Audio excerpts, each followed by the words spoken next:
Hi there, Mrs. Ehlke here. I had some people ask me about what types of supplies I use when I have my kids paint.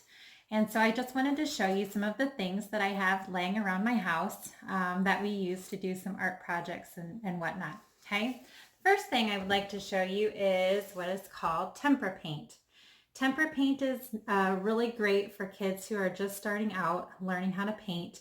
It usually washes off pretty easily and works just well for learning how to mix colors.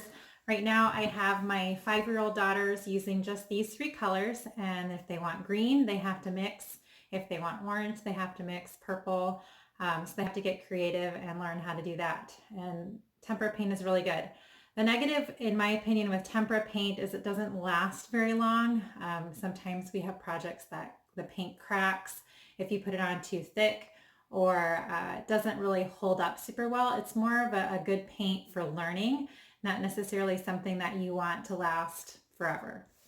All right, the other thing that I use a lot, especially with people who are first learning how to paint, is just the regular craft paint. I have 3 brands that I use a lot. These are the cheapest brands, and the reason they're different is I buy them at different stores. The Apple Barrel brand I buy at Walmart. It's usually around $2.50.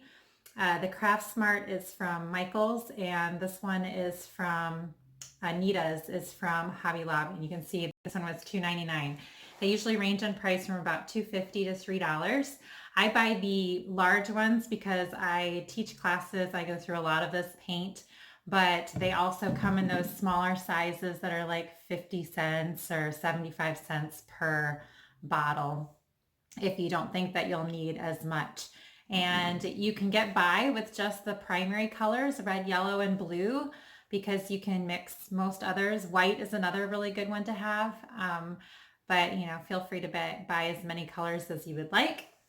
The other kind I use, this would maybe be for older students who want to try something a little bit fancier, is paint that comes in a tube. The craft paint and the tube paint is acrylic paint. And these two actually will last longer than the tempera paint. They don't crack as easily. They work better, in my opinion, like on canvas. If you wanted to do canvas art, I would usually go for an acrylic paint instead of tempera. So that's something to look at too.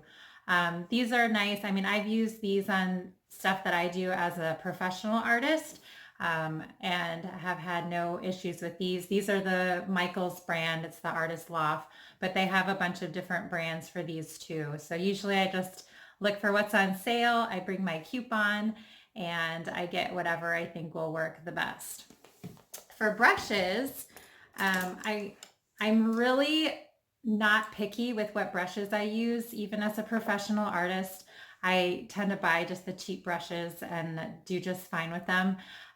What I prefer to use are flat brushes in a couple different sizes. So they've got the flat top, usually some larger ones to do like big washes, and then smaller ones if I want to do details, or they are also really nice for like doing buildings. And then I usually do round brushes in a couple different sizes.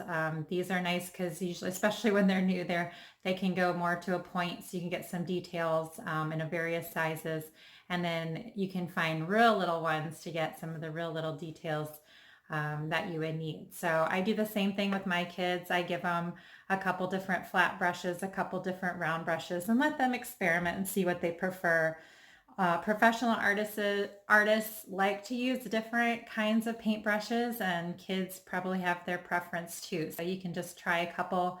There are great little sampler packs out there that I even buy for myself as an artist. Some of them, like I know you can get 20 brushes and for $5 in a pack. So sometimes those are nice to try if you want to get a couple different ones to do. I will do another video about paper that I use, and other canvases and things too. So stay tuned and keep watching. Subscribe to see my information on that. So happy shopping, and please feel free to contact me if you have any questions about supplies. I'm happy to answer any questions that you would have on things that I use, things that I prefer, or things that I have found work well for me and for my children.